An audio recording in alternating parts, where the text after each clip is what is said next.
Hello and welcome. You're watching COVID 360. I'm Sneha Mordani. In today's episode, is the second wave of the pandemic finally tapering off? Or is there finer print that we need to look at? Decline in cases, things limping back to normalcy. But is the worst over for us? Also on the show, India's history of vaccinations. Did we really pick pace after Mission Indradhanush in 2014 as claimed by Prime Minister Narendra Modi? Or were we doing well even before that? But first up, cases dropped to below a lakh from 4 lakh new cases to less than 1, and the decline in daily new cases continues as the country opens up again. Is this a sign that the second wave in India has indeed tapered off? Or is this early optimism because the crisis in rural India, for example, is a silent one? Take a look. In exactly 27 days, India's COVID-19 cases climbed from 1 lakh to 4 lakhs, and 30 days to fall below 1 lakh. National positivity rate at 4.66% and slipping further. The reproduction rate of the virus has fallen to 0.82% at the national level.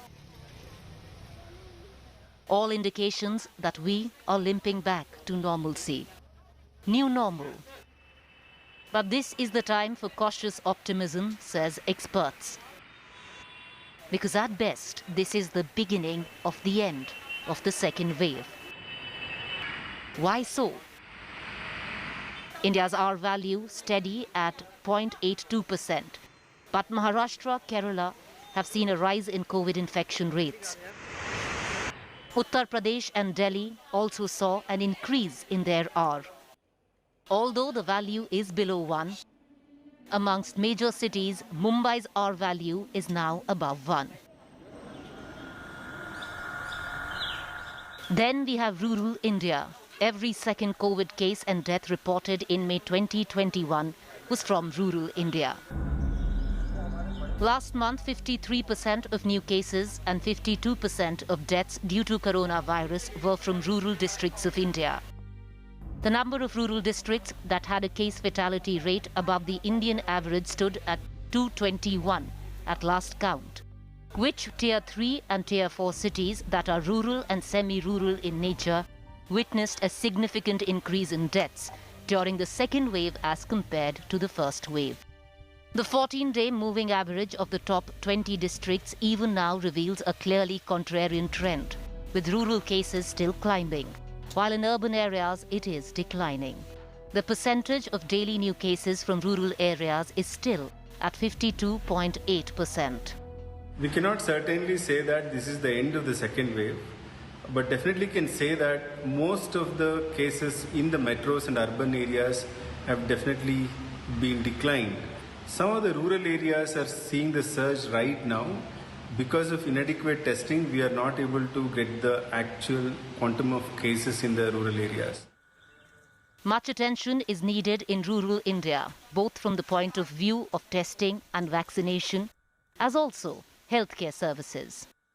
The country needs at least 38% more community health centers, which is the first level of health infrastructure where rural people get access to specialist doctors and allied staff like radiographers. If we talk about primary health centers, the country needs at least 29% more. There is a 76% shortfall of doctors in community health centers. The country needs in its rural community health centers 56% more radiographers. We also need 35% more lab technicians at our CHC and PHC levels. So as the government derives satisfaction from overall numbers, experts say we need to wait and watch as restrictions are only getting lifted. We're just coming out of the lockdown and we never know what happens after the lockdown. The numbers might still go up.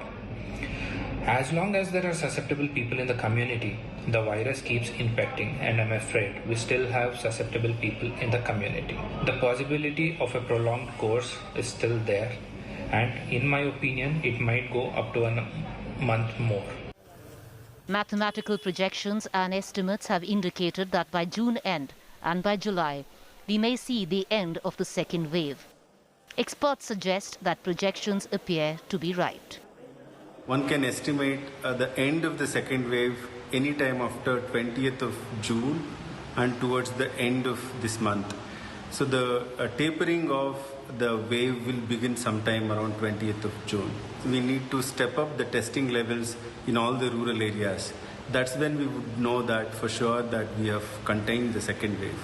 Also, seroprevalence estimates planned by the next round of National Sero Survey will help us to understand what is the burden of the disease. There indeed is a glimmer of hope, but this should not be translating into laxity. In fact, given the fact that there are new emerging variants, and also we do not really know if the virus is then going to find perfect host in children in the next wave really of the pandemic, the need of the hour is to vaccinate at breakneck speed and also prepare for future waves. In New Delhi, Sneha Murdani for India Today.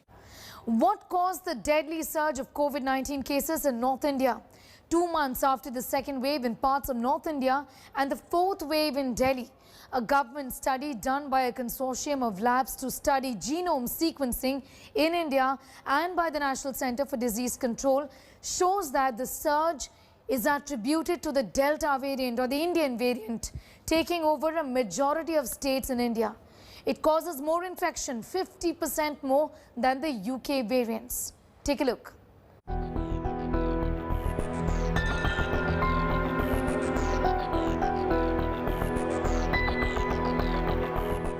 It infects more, 50% more than the Alpha or the UK variant, and it took over Delhi in the month of March.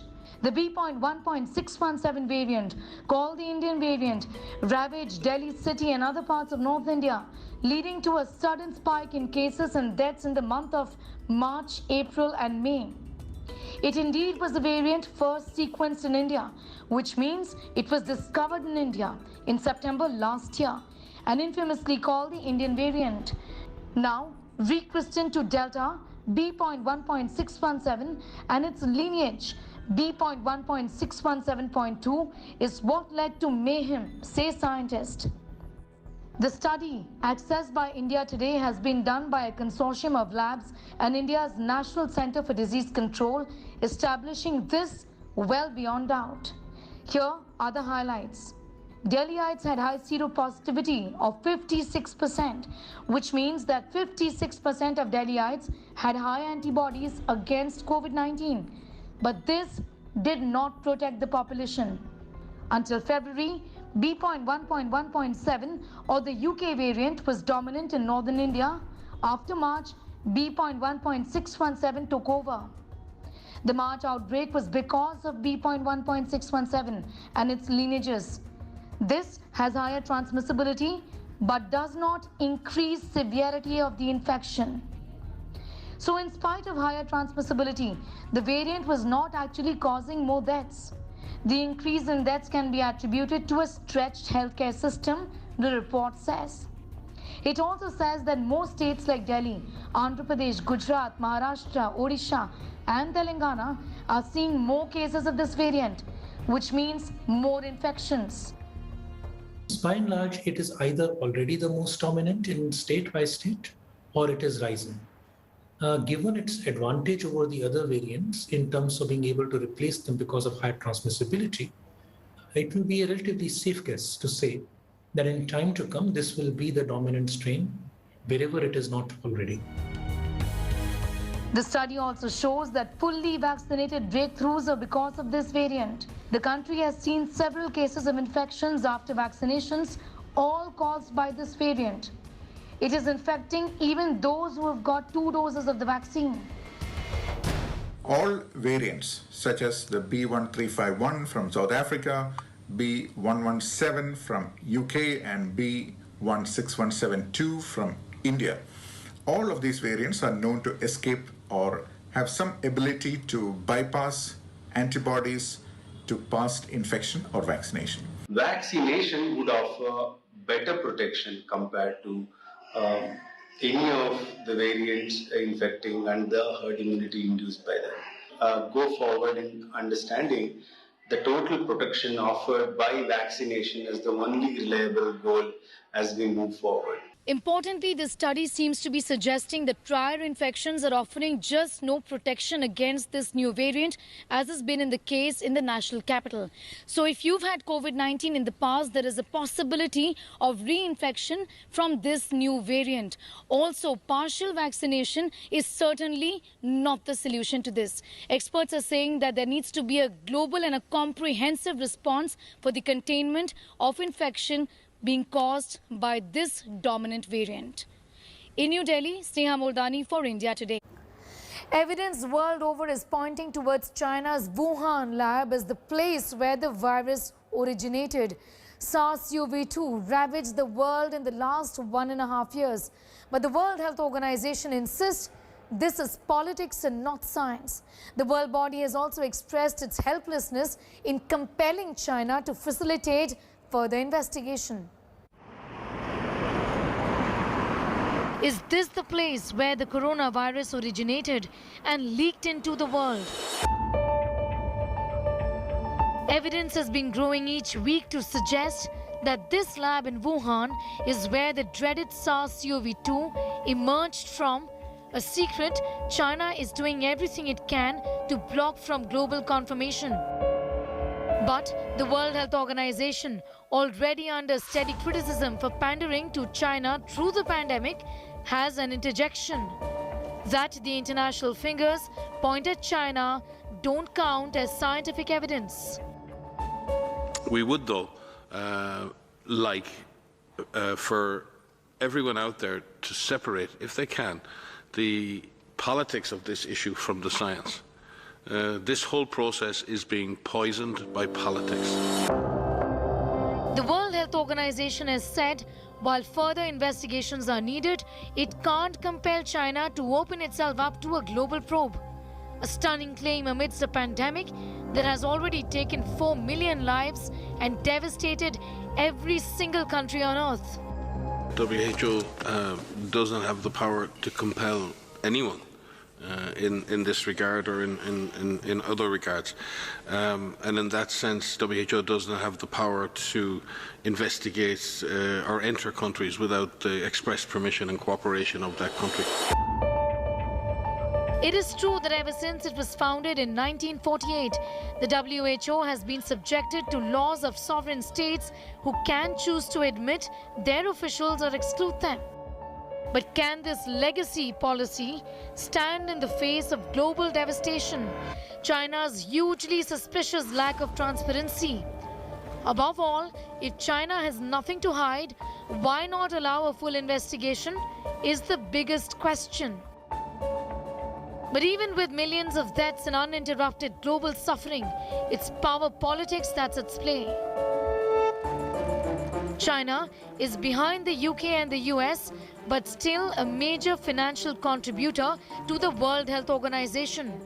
China's rising financial contributions increase its heft and influence. Cooperation between the World Health Organization and China has been on the rise, be it along China's Health Silk Road initiative or in support of the WHO's goal of universal health coverage of 2030. Taiwan's continued exclusion from the World Health Organization is evidence of Beijing's influence. Throwing up its hands in the face of China's Great Wall of Secrecy, the World Health Organization, meanwhile, notes other challenges. It has taken years of study in order to be able to even understand the basics of that. We will continue in the second phase to propose the necessary studies to take our understanding and knowledge to the next level. Earlier this year, a joint international team comprising of 17 Chinese and 17 international experts from other countries carried out one leg of investigations in Wuhan from the 15th of January to the 10th of February. But it's the follow-up that China is now blocking. The World Health Organization also says that this was only part one of the investigations. The studies will continue. The question is whether the next round of investigations will also be looking at the Wuhan lab leak theory once again, given the increasing demands to have a thorough and detailed investigation into this aspect of the outbreak of coronavirus. In New Delhi, Sneha Mordani for India Today. Did India make significant progress in the vaccination drive for kids and pregnant women after the BJP came to power in 2014 as suggested by the Prime Minister? Or did it do considerable work in years even before that, at least after the universal immunization program was started 40 years ago? जिस रफ्तार से भारत का टीकाकरण कार्यक्रम चल रहा था, उस रफ्तार से देश को 100% टीकाकरण कवरेज का लक्ष्य हासिल करने में करीब 40 साल लग जाते हैं। हमने इस समस्या के समाधान के लिए मिशन इंद्रधनुष को लॉन्च किया। सिर्फ 5-6 साल में ही वैक्सीनेशन कवरेज 60% से बढ़कर 90% से भी ज्यादा हो गई। It is the Prime Minister's statement against what history tells us. But the opinion is divided. Is it true that India made significant strides in its vaccination drive after the BJP came to power in 2014? Experts say they are not aware of any data supporting the Prime Minister's claims of vaccination improving drastically between 2014 and now. The Prime Minister said that after 2014, the percentage of children covered under vaccination increased from 60 to 90%. The last National Family Health Survey does not really reflect this. A report from Gavi, meeting of the Strategic Advisory Group of Experts on Immunization, lists India along with 15 other countries that had reached 80 to 89% coverage in 2014. This is for routine immunization coverage in Gavi countries. This was before Mission Indradhanush and Mission Intensified Indradhanush, the immunization programs of the BJP-led government.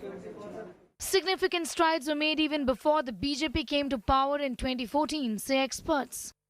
India's immunization program has progressed by leaps and bounds. Some of the important vaccine research in the country, especially on the polio vaccines, bivalent, monovalent, were conducted in India, and those vaccines were supplied and became available for the rest of the world between 2008 to 2011. And that's how India eradicated polio. We also need to remember that between 2008 to 2013, a number of institutional mechanisms were created which contributed to what India's immunization program is standing today. Those were the foundational years in strengthening immunization program in the country. Experts say, while before the universal immunization program in 1985, India's drive can be criticized for being sluggish, but things changed 40 years ago. Several supplementary immunization programs for polio and other programs, India developed the capacity to have manufacturing of several vaccines, including being self-reliant on some of the vaccines. COVID-19 era showed that India is capable of doing developing of vaccines, undergoing through the trials and taking it to scale in terms of manufacturing. But India still lagged if you compare to developed countries like the US. USA has had an edge over the launch and introduction of vaccines as compared to the Indian subcontinent. Polio was discovered in 1955 and subsequently launched in USA, and USA in fact became polio-free in 1979.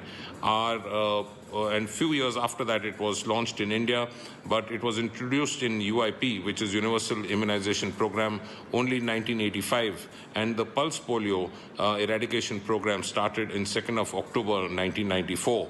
Hepatitis B was launched in 1996 and authorized in 1989 in USA, but it was introduced in mid-90s in India and became a part of the immunization program in 2002. Vaccine researchers and medical historians look at India's immunization drive at various stages and have looked at various setbacks, like the World War I, for example, and a possible setback in the pandemic years of 2020 and 2021. But There are years also like 2011 where India made huge strides eradication of polio, for example.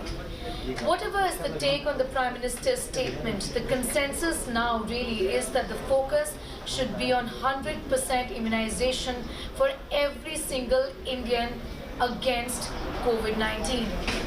In New Delhi, Sneha Mordani for India Today. The world developed a vaccine against COVID-19 in less than a year. But it takes years and decades to develop an antidote against an infection and even longer to reach it in different parts of the world. Some vaccines have taken up to 3,000 years to develop. I take you back in time. Well, the world developed a vaccine against COVID-19 in less than a year.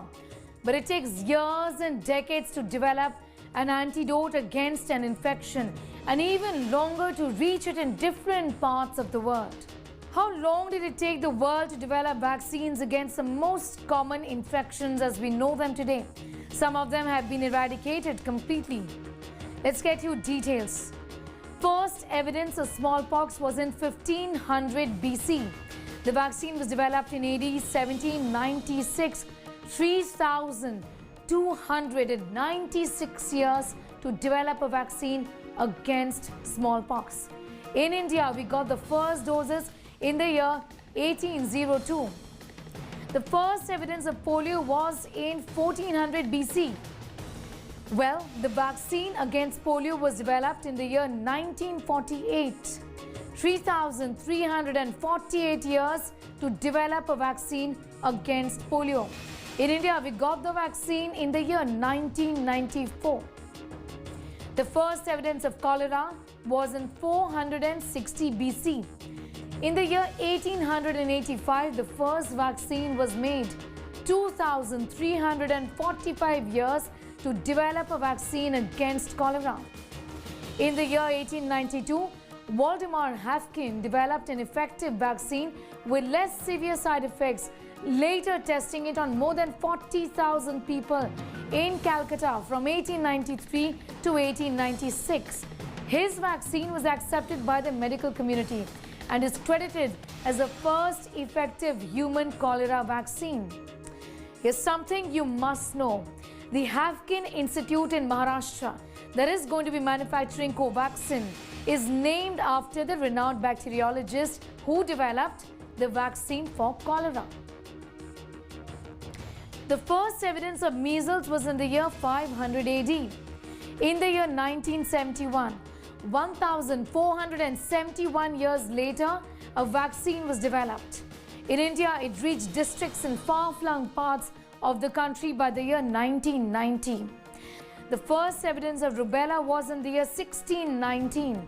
A vaccine was developed in the year 1971. 352 years later, in India, it was introduced in 1991. The first evidence of HIV/AIDS was in the year 1980.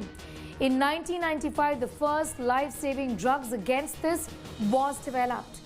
There is still no vaccine to prevent HIV/AIDS. In India, the drugs were used in the beginning of the millennium, the year 2000. The first evidence of Ebola was in the year 2014.